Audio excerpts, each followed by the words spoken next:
الحمد لله الذي هدانا لهذا وما كنا لنهتدي لولا أن هدانا الله والصلاة والسلام على سيدنا وحبيبنا وشفيعنا وقرة أعيننا رسول الله محمد بن عبد الله وعلى آله وصحبه ومن والاه أما بعد السلام عليكم ورحمة الله وبركاته. Yang saya hormati Tan Sri Muhyiddin Yassin, Timbalan Perdana Menteri Malaysia.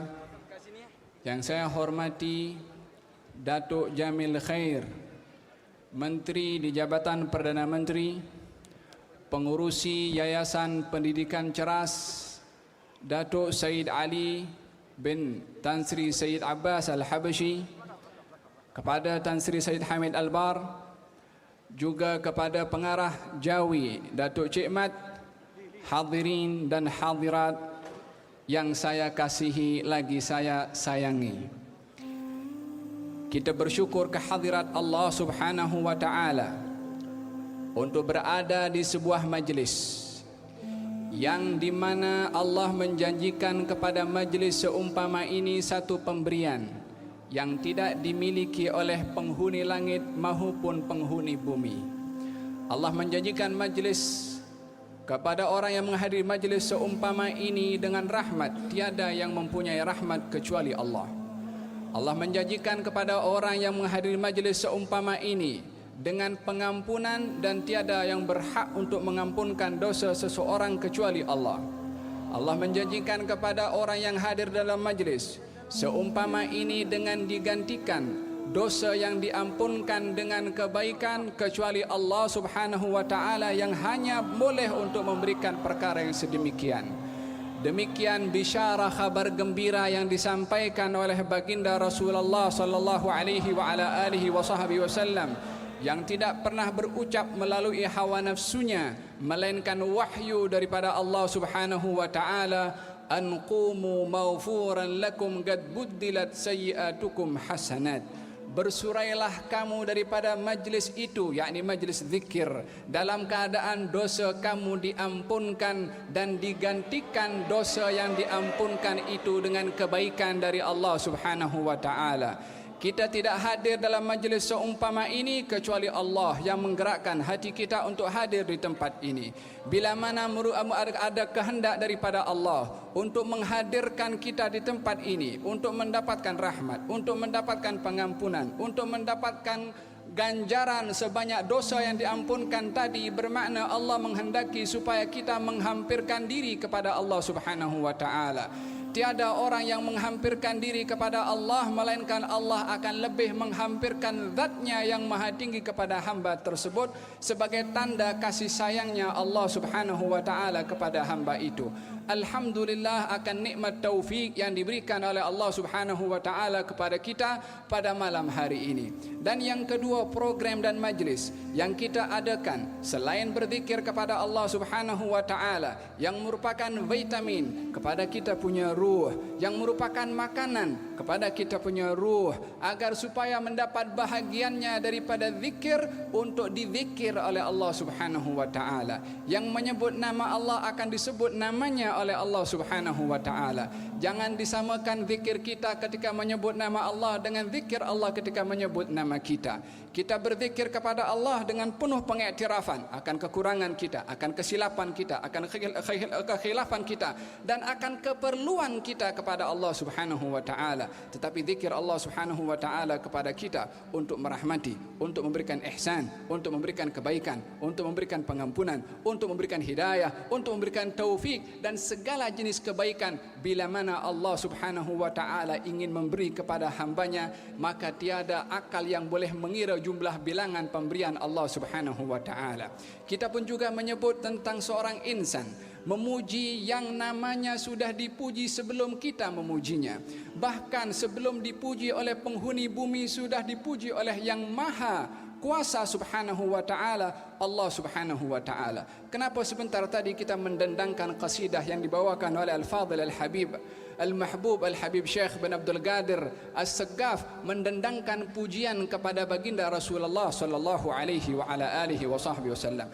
Tiada orang yang dipuji, melainkan orang yang dipuji akan merasa teruja oleh orang yang memuji ketika dipuji, kecuali baginda Rasulullah sallallahu alaihi wasallam. Orang yang memuji yang merasa teruja, bukan yang diuji, bukan yang dipuji, karena yang dipuji baginda Rasulullah sudah dipuji oleh yang maha kuasa subhanahu wa ta'ala. Demikian di dalam Al-Quranul Karim, Allah menyebut di dalam Al-Quran surat yang kita semua menghafalnya, wa rafa'na laka dzikrak, dan kami angkat namamu wahai Muhammad. Kata Jibril alaihi salam datang kepada baginda Rasulullah dan bertanya kepada baginda Rasulullah, tahukah kamu bagaimana Allah mengangkat namamu, wa rafa'na laka dzikrak, dan kami mengangkat namamu wahai Muhammad. Nama yang begitu indah, namanya Muhammad. Nama yang lain adalah Hamid, nama yang lain adalah Mahmud. Muhammad yang banyak dipuji, Mahmud yang dipuji, Hamid yang memuji, kerana tiada yang memberikan pujian kepada Allah sehebat pujian Nabi Muhammad kepada Allah Subhanahu wa taala, dan tiada makhluk yang banyak dipuji sebanyak pujian Nabi Muhammad sallallahu alaihi wa ala alihi wa sahbihi wasallam. Namanya diangkat oleh Allah di dalam Al-Quranul Karim. Tidak pernah menyebut Allah di dalam Al-Quran seruan kepada Nabi Muhammad dengan panggilan ya Muhammad, tidak ada. Yang ada sebutan kepada para anbiya yang lain memang ada. Ya Adam uskun anta wa zawjukal jannah, ya Yahya khudhil kitaba biquwwah, ya Isa ibn Maryam a anta qulta lin-nasi ittakhidhuni wa ummi ilahina min dunillah.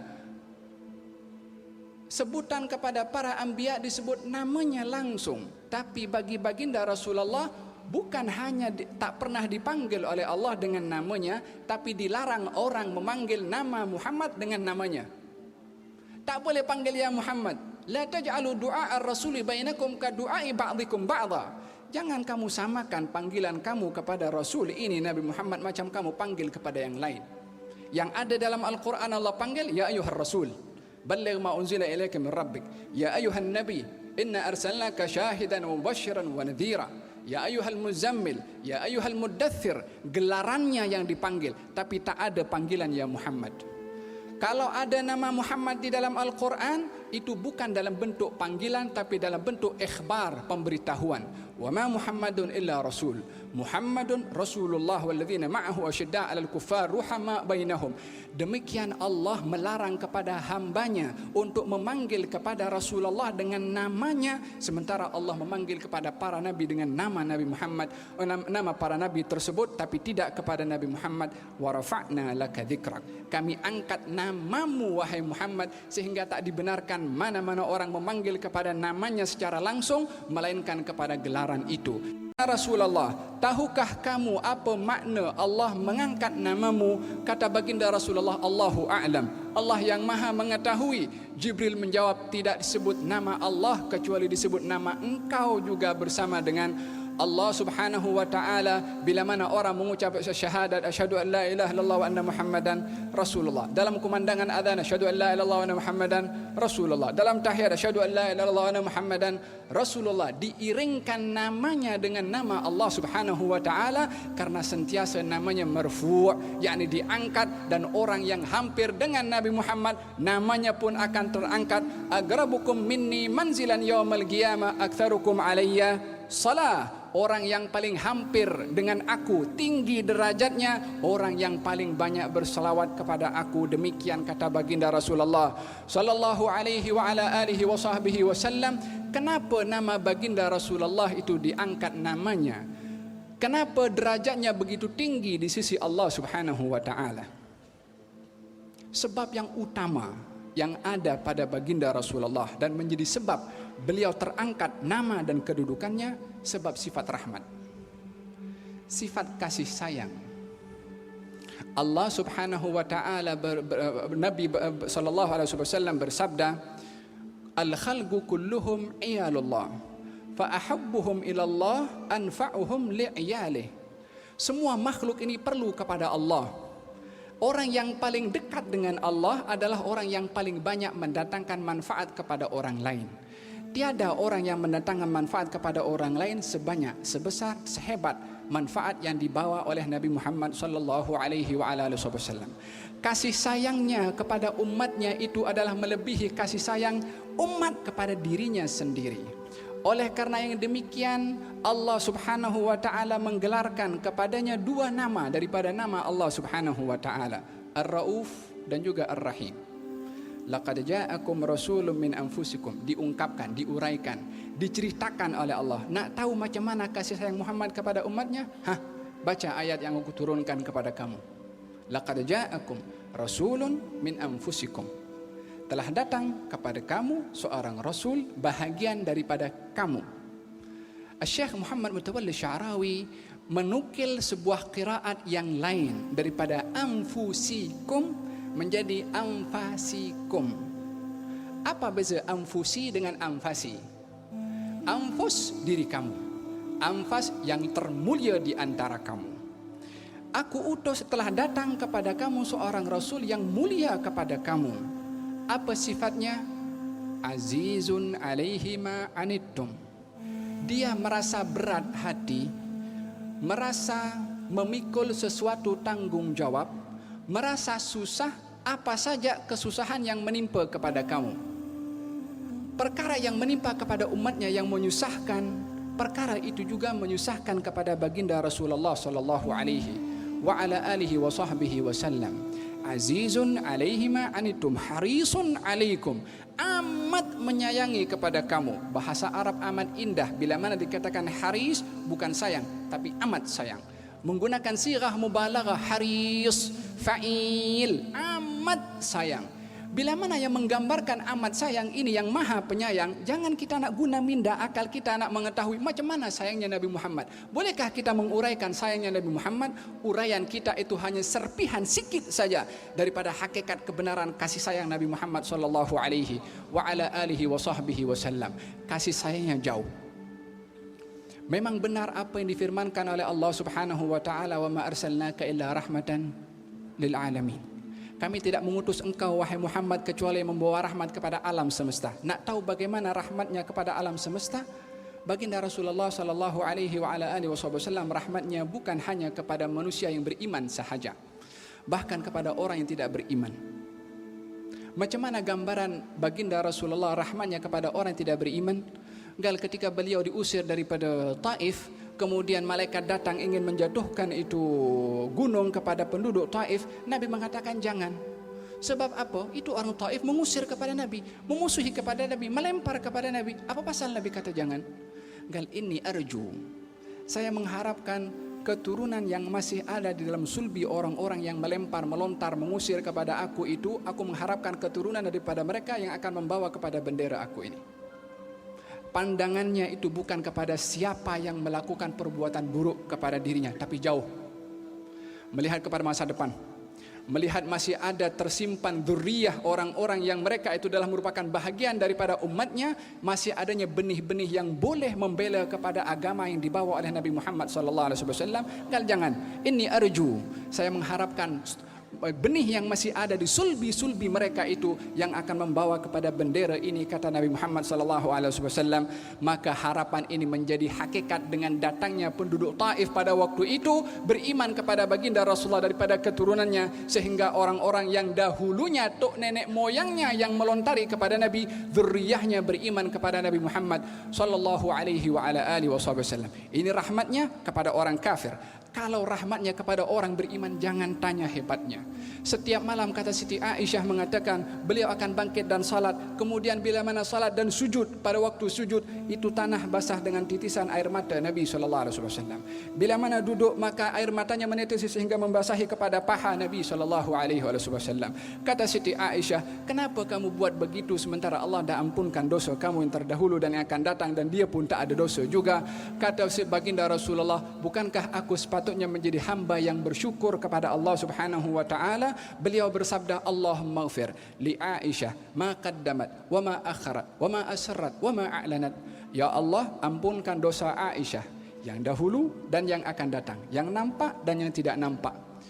Siti Aisyah nampak berbunga-bunga dengan doa Nabi SAW, dengan pengampunan kepada sepanjang hidupnya diampunkan, dimintakan ampun oleh Nabi SAW.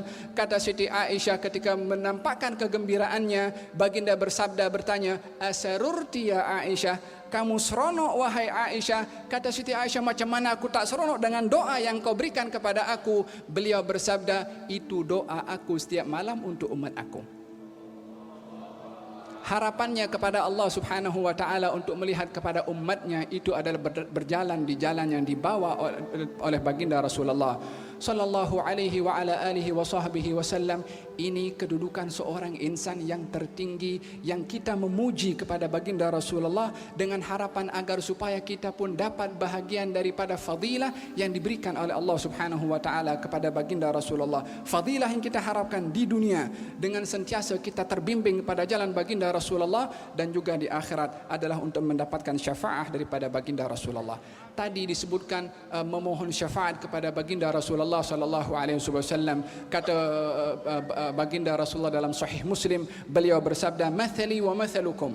Perumpamaan aku dengan kamu, kamathali rajulin istawqada naran, umpama seorang yang menyalakan api. Faja'al al-farashu wal janadib, itu kalkatu, hayawan kalkatu ketika melihat ada cahaya dia menghampiri kepada cahaya itu. Orang yang berdiri di hadapan api itu menepis kepada kalkatu supaya pergi jauh karena khawatir terbakar dengan api yang menyala. Kata baginda Rasulullah, "Wa inni akhidhum bihujazikum." Aku nanti yang akan memberikan syafaat kepada kamu dengan menarik bahagian daripada kamu itu untuk diselamatkan, sementara kamu tatahafatuna ilan nar. Kamu banyak di antara kamu yang jatuh ke dalam neraka, aku yang akan mengambil kepada kamu. Kata seorang al-arifin, al-hujaz itu adalah bahagian pinggang sini. Kita nak letak tali pinggang bahagian sini. Ini yang akan diambil oleh Nabi sallallahu alaihi wa ala alihi wasallam agar supaya pegangannya itu mantap dan tidak lepas kalau dipegang, karena itu memang tempat meletakkan pegangan yang begitu hebat dan kuat. Demikian Rasulullah sallallahu alaihi wasallam. Tidak lupa di masa hidupnya, tidak lupa di masa beliau dalam keadaan sakaratul maut, dan tidak lupa ketika beliau dalam barzakhnya, dan tidak lupa kepada umatnya ketika beliau berada di padang mahsyar nanti. Kata Anas bin Malik, "Ya Rasulullah, nanti di hari kiamat aku nak jumpa engkau di mana, nak cari engkau di mana?" Kata baginda Rasulullah sallallahu alaihi wasallam mengatakan dalam hadisnya, di hari kiamat nanti orang akan dikumpulkan dalam keadaan telanjang dan tak ada apapun satu helai kain yang menutup tubuhnya. Kata Siti Aisyah, "Ya Rasulullah, macam mana kita boleh nampak aurat satu dengan yang lain?" Kata baginda, "Al-amru akbar min dalik." Perkara lebih hebat daripada itu. Dah tak terfikir kepada benda-benda yang lain sementara berada di padang mahsyar pada waktu itu. Maka dia bertanya, Anas, "Ya Rasulullah, kalau begitu di mana aku nak cari engkau dalam keadaan seperti itu?" Baginda bersabda, "Inda sirat. Sirat. Wa in minkum illa wariduha. Kana dzalika ala rabbika hatman maqdiyya." Kamu pasti akan melintasi kepada as-sirat. Di situ aku akan berdiri untuk memberikan syafaat. Kalau tak jumpa engkau di sana, indal mizan, di tempat timbangan. Kalau tak jumpa di timbangan, indal haud, dalam telaga. Aku tidak akan terlepas daripada tiga tempat itu untuk memberikan syafaat dan memberikan minuman kepada orang yang datang kepada aku nanti di hari kiamat. Kita berdoa kepada Allah Subhanahu wa taala, dengan perhimpunan kita di tempat ini, untuk dikekalkan oleh Allah Subhanahu wa taala keadaan dan kemantapan iman kita kepada Allah. Kita berdoa kepada Allah Subhanahu wa taala sebagaimana diilhamkan kebaikan kepada kita untuk datang di tempat ini, memuji kepada Allah dan bersalawat kepada baginda Rasulullah, ditanamkan di dalam hati dan sanubari kita kecintaan untuk berzikir, menyebut nama Allah dan bersalawat kepada baginda Rasulullah dan meneladani kepada akhlak baginda Rasulullah sallallahu alaihi wasallam. Kita juga berdoa kepada Allah sebagaimana kita disuruh oleh Allah untuk berdoa, dan sebagaimana janji Allah Subhanahu wa taala, sesiapa yang berdoa dan menadahkan tangan kepada Allah, maka Allah Subhanahu wa taala malu untuk mengembalikan tangan yang ditadahkan kepada Allah kembali dengan tangan kosong. Ya Allah, kami memohon kepadamu sebagaimana engkau suruh kami untuk berdoa, dan engkau menjanjikan kepada kami bila mana kami menadahkan tangan kepadamu, engkau malu untuk mengembalikan kami dalam keadaan tangan kosong. Maha suci engkau untuk menghampakan kami, sementara engkau adalah Tuhan yang tidak pernah menghampakan sesiapa yang mengharap dan berdoa kepadamu, Ya Allah, ampunkan dosa kami, rahmati kami, bimbinglah kami, berikan hidayah kepada kami. Ya Allah, Engkau jadikan orang yang dekat kepadamu, orang yang banyak berzikir kepadamu, jadikan kami golongan orang-orang adz-dzakirin Allah katsira. Ya Allah, Engkau hampirkan hamba-Mu kepada Nabi kekasih-Mu dengan memperbanyak bersalawat kepadanya. Jadikan kami orang yang hampir kepadanya. Jadikan kami orang yang meneladani kepada akhlaknya. Jadikan kami orang yang berjalan dalam ajaran dan panduan dan bimbingannya, Ya Rabbal Alamin. Ya Allah, kami mempunyai hajat yang Engkau maha mengetahui akan isi hati kami, akan hajat dan keperluan kami. Tunaikanlah sementara kami masih berada di tempat ini dengan dihampiri ramai para malaikat yang Engkau janjikan malaikat akan datang kepada majlis-majlis seumpama ini untuk mengaminkan doa yang kami pohonkan kepadamu. Kami memohon kepadamu dengan aminnya semua yang hadir dan aminnya makhluk yang kami tidak nampak, agar supaya Engkau kabulkan harapan dan doa kami, agar supaya Engkau angkat derajat kami, agar supaya Engkau dekatkan kami, agar supaya Engkau tunaikan semua hajat kami yang baik dan Engkau mengetahui itu membawa kebaikan kepada kami, Ya Rabbal Alamin. Berkati kepada penganjur kepada majlis program ini dengan ganjaran yang besar daripadamu, Ya Rabbal Alamin. Hanya Engkau yang mampu membalas kepadanya. Panjangkan umur Habib Syekh bin Abdul Qadir As-Saggaf, dan mudah-mudahan Allah Subhanahu wa taala jadikan beliau kunci kepada kebaikan, agar supaya ramai lagi umat Nabi Muhammad yang kembali kepada jalan Nabi Muhammad untuk mencintai kepada Nabi Muhammad sallallahu alaihi wa ala alihi wasallam. Allahumma jam'ana hadha jam'an marhuma wa tafarruqana min ba'dihi tafarruqan ma'suma wa la taj'alna wala minna wala hawalaina syaqiyan wala mahruma. Allahumma inna nas'aluka ridhaka wal janna wa na'udzubika min sakhatika wan nar. Allahumma ya man waffaqa ahlal khair lil khair wa anahum alayh, waffiqna lil khair wa a'inna alayh. Wa sallallahu ala sayyidina Muhammadin wa ala alihi wasallam. Alhamdulillahi rabbil alamin. Wassalamu alaikum warahmatullahi